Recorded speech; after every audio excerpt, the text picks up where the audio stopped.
Esse é o Democracia na Teia e hoje a gente está recebendo aqui com muito prazer o Caio Fábio. Muito obrigado por você ter aceitado o convite. Prazer foi meu. Prazer verdadeiro te receber aqui. Obrigado. E assim, eu queria começar te perguntando, é um tema que a minha cadeira na PUC foi durante 23, 24 anos, Filosofia da Religião, e o chamado paleocristianismo, o cristianismo antigo, sempre foi uma coisa que me interessou muito. Eu queria escutar um pouco, porque você conhece bem isso, inclusive hoje, qual seria a diferença entre o cristianismo de Jesus e o cristianismo de Constantino? E como que a gente vê isso hoje? O Evangelho de Jesus, porque cristianismo para mim está irremediavelmente vinculado ao que aconteceu do quarto século para cá. Então, eu trato o que aconteceu antes do quarto século como o Evangelho de Jesus e as comunidades que foram estabelecidas em torno dessa fé.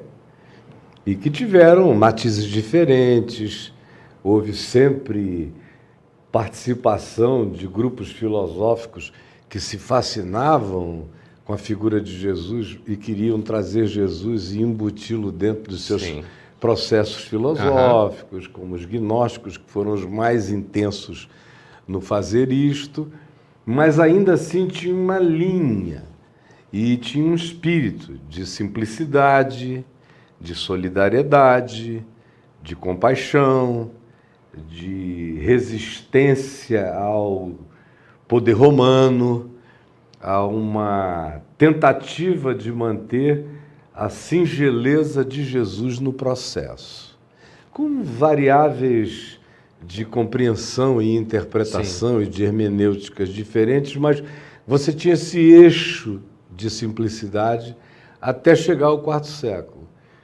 quando Lactâncio, o escriba de Constantino, que era cristão, viu na angústia constantiniana de não conseguir reunir o império que estava em esfacelamento, enxergou a possibilidade de que aquela fé de pobres e escravos, que estava capilarizada no império todo, fosse esse agente catalisador. Então, a partir daí, quando Constantino entendeu esse processo e a história da visão, sobre esse signo vencerás e tal, faz parte do marketing dessa história. Porque o que ele viu mesmo foi a estratégia de unificação de um império em estado pueril, o que evidentemente veio a acontecer, e a corrupção que se seguiu a isso foi imediata, porque eram bispos pobres que viviam e tinham que trabalhar para se manter, comunidades pequenas, que aos milhares espalhadas, norte da África, Palestina, Europa, toda aquela região, Ásia Menor, antiga. Pois bem, ele viu que havia uma coesão, que existia a possibilidade disso. E ele ofereceu o status dessa, não só coesão, mas dessa amplificação daquele tipo de poder e persuasão. E foi aí que a coisa toda virou o que nós temos hoje. Desandou. Desandou completamente, de modo que o que se chama de cristianismo, para mim, é o pior inimigo do Evangelho. Jesus nunca teve um inimigo mais visceral, mais profundo, mais intrínseco, mais infiltrado nas células. Quer dizer que do se corpo Jesus de viesse Cristo hoje, que é o cristianismo. se Jesus viesse hoje, ele falaria dos cristãos desse universo aí, como ele falava dos fariseus? Falaria, e ele não teria absolutamente nada a ver com o cristianismo. Até porque Jesus não criou nenhuma religião, nunca quis criar nenhuma religião. Ele criou uma espiritualidade para ser vivida em qualquer lugar, sem templos, sem santuários, sem o sagrado, sem chãos benzidos, sem lugares historicamente memoráveis para serem objeto de peregrinação, não escreveu nada, não pediu que se escrevesse, era completamente louco no sentido de qualquer perspectiva de continuidade, porque ele disse, meu Pai vai mandar o Espírito Santo e ele vos lembrará tudo quanto vos tenho dito. Você veja o nível da basicalidade. O Espírito Santo sopra onde quer, ouves a sua voz, não sabes de onde vem nem para onde vai. E durante quase 4 séculos, 3 séculos e pouco, esses discípulos de Jesus viveram nesse espírito, com erros aqui e ali, com desvios, com exageros, com coisas diferentes, mas o espírito da simplicidade estava presente. Primeiro templo construído e dedicado ao Deus de Jesus já é obra de Constantino, e muitos dos templos pagãos romanos, quando Constantino validou o cristianismo, esses templos foram apropriados. A Santa Sofia é maravilhosamente linda, né? Linda. Apesar de estar associado a essa coisa. Mas eu queria te perguntar, Caio Fábio, e quando a gente passa para hoje aqui, 2 coisas. Como é que essa hermenêutica que você faz aí, histórica, como que você passa ela para o movimento cristão hoje? Ou evangélico, cristão, católico? Como é você poder fazer um cristianismo hoje, ou não um cristianismo, uma vida segundo o Evangelho de Jesus. Uma espiritualidade segundo Jesus. Uma espiritualidade segundo Jesus. Hoje, a diferença dela para o que seria esse cristianismo institucional constantino. Como que se vê isso hoje? Olha, deixa eu começar um pouco antes. Você mencionou a palavra hermenêutica.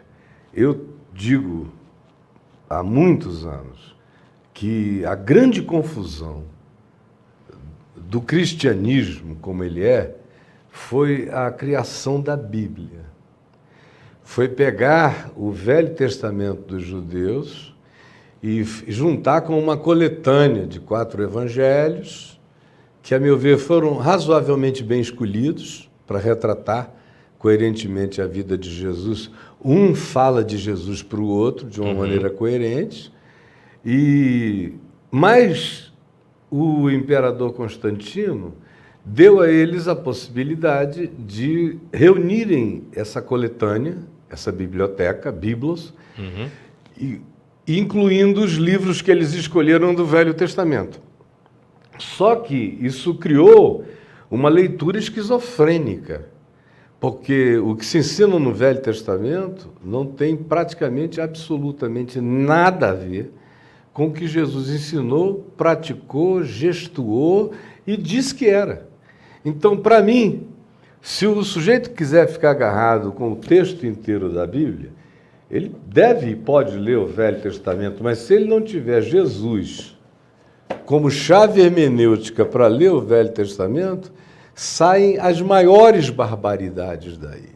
Então, o problema começa com a Bíblia e, em segundo lugar, com o fato de que eles querem ter uma hermenêutica de natureza aristotélica que os permita ler de Gênesis a Apocalipse e criar sistematizações. Sim. Essa sistematização é a grande corrupção de todas as coisas, porque Deus fica com a cara da seleção que o teólogo ou o doutrinador faz, juntando as coisas que se assemelham. Aí criam-se doutrinas que são bíblicas e não tem nada a ver com Jesus e com o Evangelho. Então você acha que, na verdade, seria melhor uma hermenêutica em que partisse de Jesus para trás? É sim, é a única possível. Ou então você não pode se dizer cristão. Sim. Você tem que se dizer qualquer outra coisa. E a igreja evangélica no Brasil é uma igreja do Velho Testamento. Ela é uma igreja de Moisés. Tipo universal do Reino de Deus. Claro. E a igreja católica, num certo sentido também. Até a liturgia ainda é a liturgia do templo judaico, israelita, de Salomão, de Herodes o Grande. Todo o processo litúrgico é uma absorção.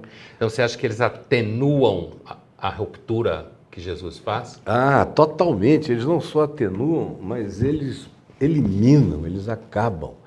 A pessoa mais desagradável no ambiente evangélico, vamos falar só do Brasil, é Jesus. Eu já ouvi o Macedo me dizer, uns 20 e tantos anos atrás, a gente conversando, e eu perguntei a ele, por que você faz tudo tão errado? E ele não me disse que não era. Ele me disse, eu creio que o que você faz está certo, mas não dá certo. O que você faz está certo, mas não dá certo. E aí ele disse, aqui na minha igreja está proibido ficar falando de Jesus, de cruz, de sacrifício, de solidariedade, de renúncia, de todas essas coisas, porque isso só gera gente pobre.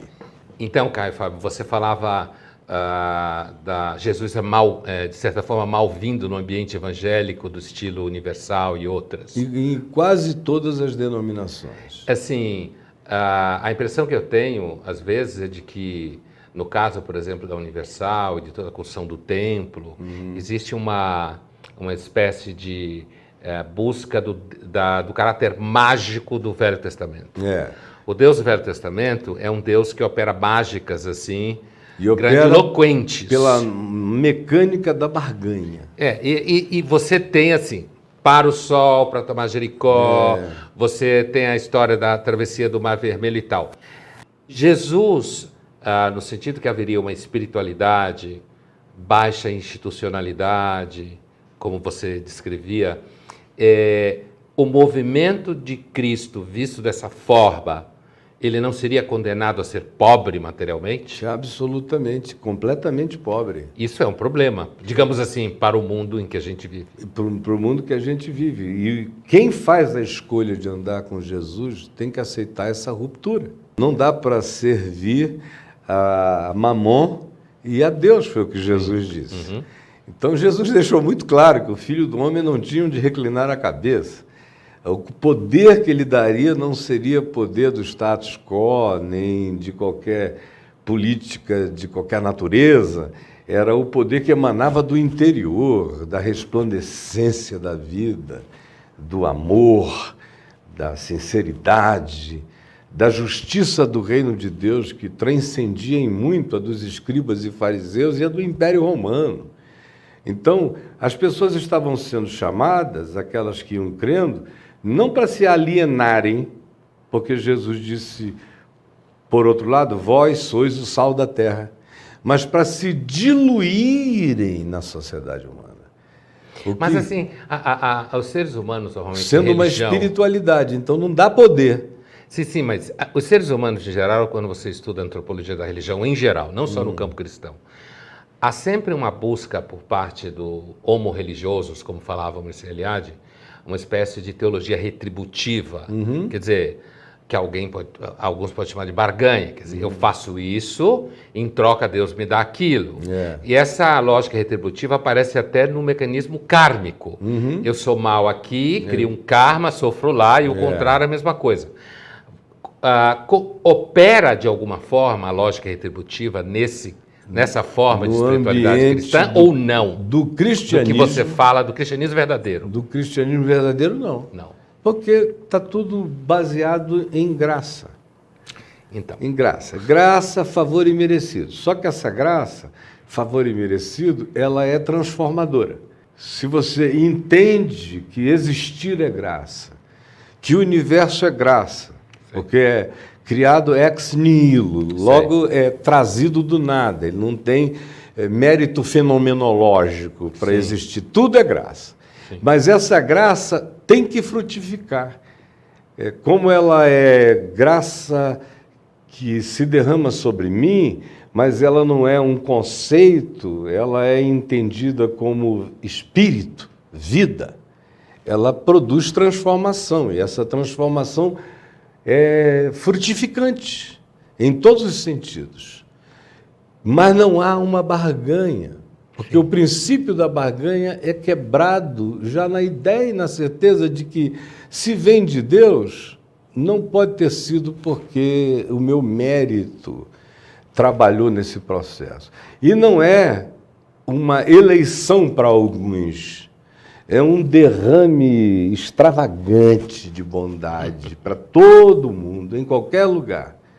E no meu caso especificamente, a minha tese de ordenação ao ministério presbiteriano foi a salvação fora da religião. A vida inteira eu enxerguei que a religião era um empobrecimento absurdo. Religião no sentido institucional, eclesial. Em qualquer sentido, sim, porque a própria ideia de religião é do homem se religando a Deus. E no Evangelho é Deus vindo ao encontro do homem, o processo é invertido. Então, e como fica a tua origem presbiteriana o caminho da graça. Eu já esperava que você trouxesse a graça como oposição a toda forma de teologia retributiva. Mas como é que fica a teoria da predestinação para você? Para mim, sendo você de origem presbiteriana. Isso para mim e nada é a mesma coisa, porque foi uma doutrina trazida por pessoas que creram por razões diferentes nela, mas que eram seres de física newtoniana. Então, para mim, a física quântica acabou com essa história de predestinação, porque passado, presente e futuro estão em estado de simultaneidade. Sim. Então, essa designação linear da predestinação. Você tem um Deus lá atrás que aponta, aquele ali, tira para cá, tira para lá. Isso tudo morreu à luz da realidade. E já tinha morrido nas Escrituras.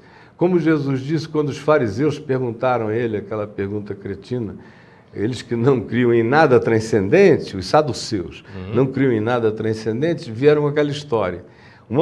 Havia uma mulher entre nós que casou com um homem morreu.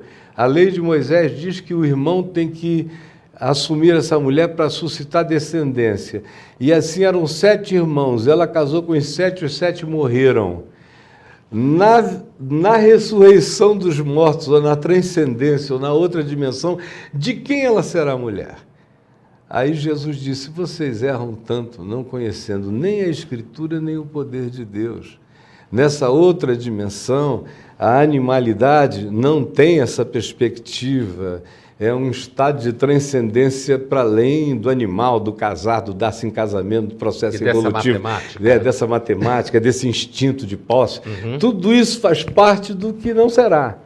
Agora, vocês erram não conhecendo a Escritura, porque lá está dito, eu sou o Deus de Abraão, eu sou o Deus de Isaac, eu sou o Deus de Jacó, quando todos eles já eram mortos e nenhum deles é tratado no passado, mas sim no presente, porque para Deus todos vivem. Ora, isso é de uma atualidade extraordinária do ponto de vista do significado da física contemporânea a respeito do tempo. Então a predestinação se origina também numa época em que só se podia pensar em Deus a partir de lógicas bem lineares. Sei. E que ficaram para trás. Eu penso nisso com as mesmas categorias com as quais eu penso nas tábuas de pedra de Moisés, como Paulo diz em 2 Coríntios 3, aquilo tudo foi quebrado, era uma glória desvanecente, era o ministério da morte, como eles chamam.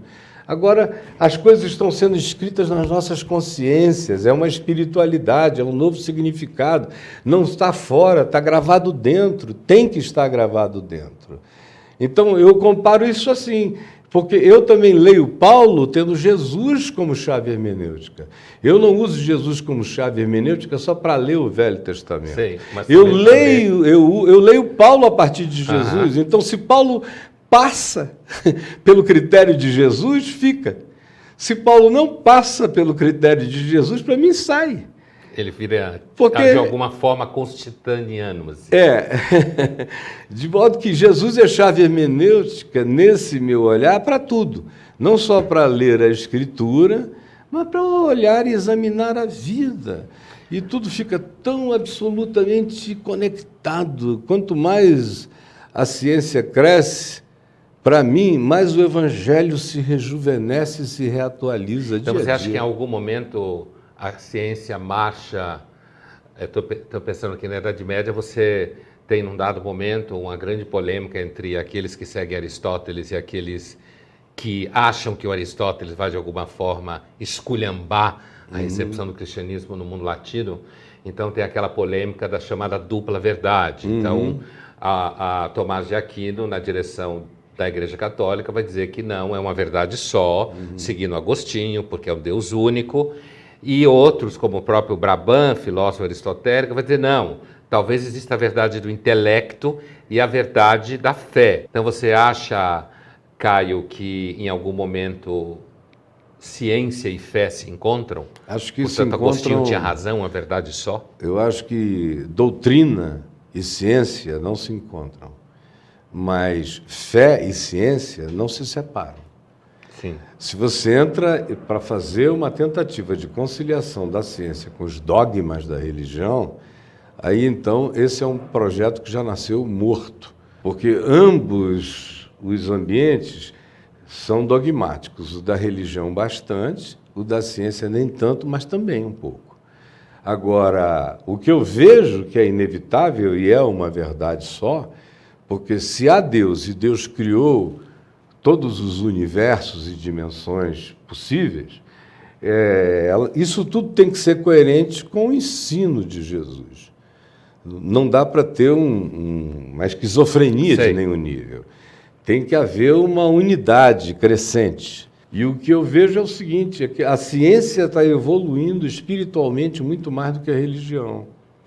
A ciência caminha cada vez mais na perspectiva de entender limitações de si mesma e tem sido extremamente mais humilde do que a religião. E justamente por isso ela está crescendo em percepção muito mais do que a religião consegue acompanhar. A humildade é uma virtude epistemológica fundamental. Porque humildade, humus, úmido, tudo isso é o que é um ser aberto para ser emprenhado, para ser fertilizado. Então, sem humildade, você não cresce em dimensão nenhuma, porque você perde o poder de ser emprenhado pela verdade, porque você fechou o útero com o dogma. Agora, deixa eu te perguntar uma coisa, mudando um pouco de assunto, mas não mudando. O Brasil, nos últimos anos, e o debate político trouxe muito à tona a figura do evangélico. Seja lá o que for esta figura do evangélico, né? Trouxe muito à tona, inclusive associado à imagem de um certo, digamos, reacionarismo de comportamento, um acirramento de posições que nós poderíamos considerar aparentemente contrárias à espiritualidade de Jesus que você está falando. Como que você vê o papel hoje de um cristão no debate e na vida política brasileira? E quando eu digo cristão, eu estou dizendo um cristão não constantiniano. Como é que fica isso? Porque a maior parte das pessoas, na tua apresentação, veem os cristãos como cristãos seguidores de Constantino. Como que você vê?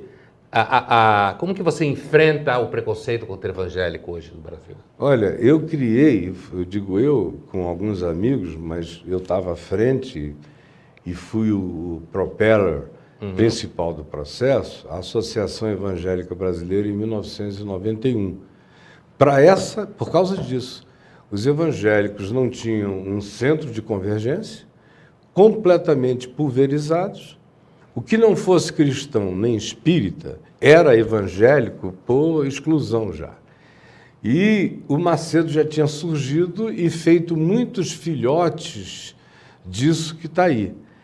Eu reuni os líderes que eu considerava sérios dos evangélicos e aí me surpreendi, porque 70% de todas as lideranças e de todos os corpos denominacionais quiseram se associar àquela época à EVB por uma razão. Eu disse a eles, olha, se nós não definirmos hoje qual é o significado de ser evangélico no Brasil, o que será evangélico dentro de 20 anos no Brasil, o representante, o dono da sigla, a referência, o emblema, o estandarte, será o Macedo, será universal e tudo o que a eles venha a se assemelhar. O que aconteceu? Foi, desculpa, mas foi uma profecia de uma precisão absoluta.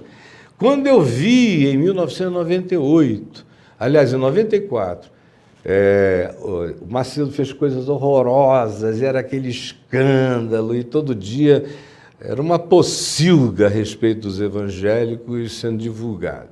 E era verdade no Macedo e nos derivados, tanto quanto era verdade na maior parte dos evangélicos do país, que gostavam naquele tempo de me ter como representante, porque eles diziam, você é a nossa melhor cara, ou seja, eu falando de Jesus era a melhor cara que eles tinham para a sociedade, mas eles mesmos não queriam o evangelho de Jesus, e sim as práticas de barganha, porque era onde a grana vinha. E quando eu vi, e eu chamei para a gente, nós escrevemos uma declaração junta, histórica, importantíssima, definidora. E eu disse, agora está na hora de separar os meninos dos homens. Eu quero ver quem é que tem coragem para assumir isso, porque, do contrário, em 20 anos, a sigla é do Macedo. E quem tiver vergonha na cara não vai saber nem onde se enfiar. Aí eu comecei a ver o pessoal pular fora. Não, assina você nos representa, essa coisa toda, porque... E quando eu comecei a apertá-los, eles diziam, eu não posso assinar esse documento, é todo certo. Do ponto de vista do Evangelho, ele está todo coerente. Esse é o problema. Mas nós não vamos assinar, senão a gente perde dinheiro. Sim. Porque o nosso povo só entende a linguagem da barganha e da troca. Então nós não podemos assinar esse documento.